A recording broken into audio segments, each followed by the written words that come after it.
বরগুনার বেতাগী পৌরসভা কার্যালয়ে হামলা ও ভাঙচুর করেছে দুর্বৃত্তরা।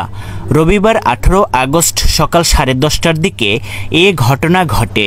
হামলার সময় পৌরসভার মেয়র ও উপজেলা আওয়ামী লীগের সভাপতি ABM গোলাম কবির পৌরসভা কার্যালয়ে ছিলেন না। এ ঘটনায় আতঙ্কিত হয়ে পড়েন পৌরসভার কর্মকর্তা কর্মচারীরা। তারা এ ধরনের হামলার নিন্দা জানিয়েছেন।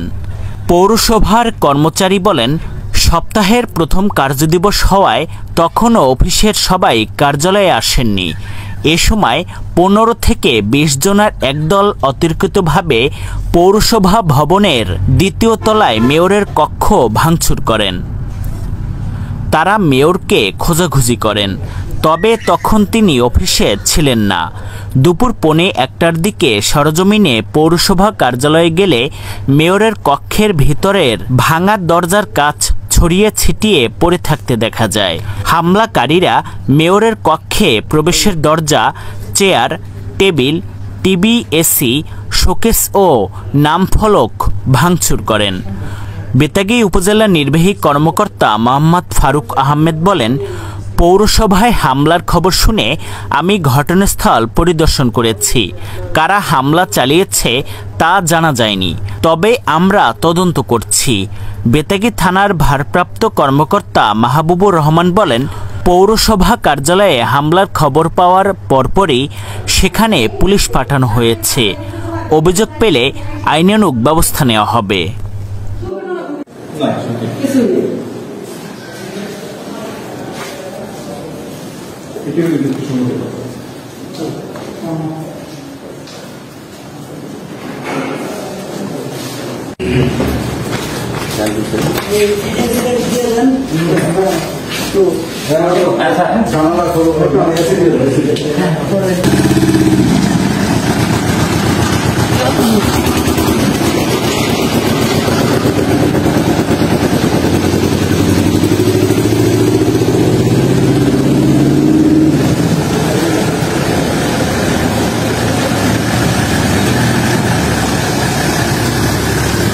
আমি ভিতরে রুমে ছিলাম, আমাকে তখন বাইরে করছে তারা ধরিয়ে, তখন আমাকে ধরিয়ে বাইরে নিয়ে যাইতেছিল হুমায়ুন মল্লিক, বিএনপির যে সভাপতি, উনি আমাকে ধরছে, ধরে রাখছে, ওনার বোনে আমার স্টাফ, উনি আমাকে ধরিয়ে উপর করেছে। আমার এখান থেকে ধরিয়ে রুম থেকে শেষটাই নিয়ে আসছে এখান থেকে মারবে, কিন্তু আমি তখন বাইরে গেছি, রুমের মধ্যে ছিলাম। এই পর্যন্ত আমি তালা ভাঙ্গা আমার এখান থেকে ধরছে, চাবি দিলি মেলা, এই আমার জামাটা মা ছিঁড়ে গেছে অনেক।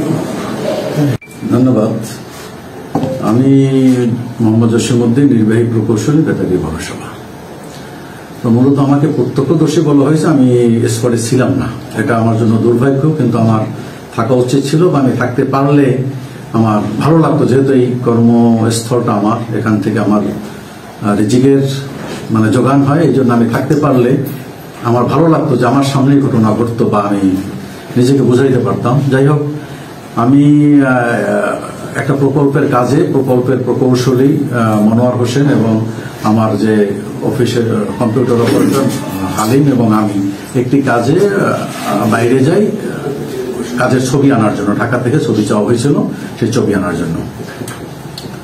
তো যখন আমি এখান থেকে নামি, তখন আমাকে আমার অফিসের একজন অফিস সহকারী, অফিস সহায়ক নান্টু আমাকে জানায় যে, আমি পথে তখন জানায় যে অফিসে হামলা হইতে পারে, গেট কি দিয়ে রাখবো? তখন আমি বলছি যে হামলা হইতে পারে, গেট দিয়ে রাখবো, হামলা হওয়ার তো সুযোগ নাই, সে সময়টা তো চলে গেছে, কেসি গেট দেওয়ার দরকার নাই। আমি আর কিছু দূর যাওয়ার পরেই আমার প্রধান সহকারী আমাকে ফোন দিয়ে বলে যে, স্যার অফিস হামলা হইতে পারে, এরকম একটা খবর শোনা যায়, কি করবো? তখন আমি প্রধান সহকারী এখানে না থাকার কারণে আমি স্যানিটারি ইন্সপেক্টর জহিরুল ইসলামকে আমি বলি যে কেসি গেটে তালা দিতে। তারা তাৎক্ষণিক আমার অফিস গেটে তালা লাগাইয়ে দেয়।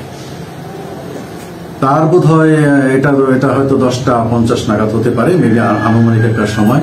এবং তার বোধ হয় 2-1 মিনিটের মধ্যেই বেশ কিছু দুষ্কৃতিকারী এখানে আইসে তারা তালা ভাঙচুর করে এবং কেউ কেউ ওই আমি শুনছি সেটা হলো যে 10-15 জন বাঁশ দিয়া বা ওই গ্রিল বাইয়া উপর থেকে ওইটা ভাঙচুর শুরু করে অফিসে। তো অফিসে মূলত ভাঙচুর শুরু করছে তারা, এবং মানে যতদূর জানলাম আমি আমার স্টাফদের সাথে আলাপ করে, আমার এই রুমও ভাঙছে, আপনারা দেখছেন মেয়র মহোদয়ের রুম ভাঙছে, প্রধান সহকারী রুম ভাঙচুর হয়েছে, হিসাব রক্ষণ কর্মকর্তার রুম ভাঙচুর হয়েছে, তথ্য উদ্যোক্তার রুম ভাঙচুর হয়েছে, এই ভাঙচুর হয়েছে। আর আমি সকল স্টাফদের নিয়ে বসলাম, বসার পরে আমি ওনাদেরকে জিজ্ঞেস করলাম যে কার কি ক্ষয়ক্ষতি হয়েছে। মূলত আমাদের এই প্রকৌশল শাখার আমার যে কক্ষ, আমি নির্বাহী প্রকৌশলী কক্ষে শুধু রুমটা ভাঙা হয়েছে, আর আমার কম্পিউটার অপারেটর বলছে যে আমার কম্পিউটার ল্যাপটপ নিয়ে গেছে একটা। আর আমার নথিপত্র আপাতত আমার কাছে মনে হলো জামাল বিশ্বাস, উনি জামাল বিশ্বাস সহকারী কর নির্ধারক, আর একজন হলো জহিরুল ইসলাম স্যানিটারি ইন্সপেক্টর, আর আমার যে এখানে যে মাস্টার মানে আমার যে অফিস সহায়ক মানে পিয়ন, উনি আর কি ওকে মারধর করছে, জামাটা মাস্টার আছে আনিসুর রহমান, একে মারধর করছে। হ্যাঁ, আর এখানে যেটা করছে তারা সিসিটিভি ভাঙচুর করছে, মেয়র মহোদয়ের টিভি, সিসিটিভির মনিটর, তারপরে তার আসবাবপত্র সবকিছু ভাঙচুর করা হয়েছে, এসি ভাঙচুর করা হয়েছে, আর সিসিটিভির যে ডিভিআর বা ওই যেটা হার্ড ডিস্ক থাকে যেটা সংরক্ষণ থাকে সেটাও খুলে তারা নিয়ে গেছে। এই হলো মূলত বেতাগী পৌরসভা, এবং ঘটনাটা মানে সকাল 10:50 থেকে 11:15টার মধ্যে এরকম একটা টাইম আর কি ঘটছে। তো বিষয়টি আমি জেলা প্রশাসক মহোদয়ের সাথে কথা বলেছি, উনি আমাকে লিখিতভাবে এই ক্ষয়ক্ষতির বিবরণ এবং ঘটনার বর্ণনা জানাইতে বলছেন। আমি তাকে অফিসিয়ালি আমি বিষয়টা ইনফর্ম করবো। ফোন করাটা একটু কঠিন এই মুহূর্তে আর্থিকভাবে, কারণ অনেক আসবাবপত্রই তো মানে ভাঙচুর করা হয়েছে, এটা আর্থিকভাবে এই মুহূর্তেই বলা যাবে না। মানে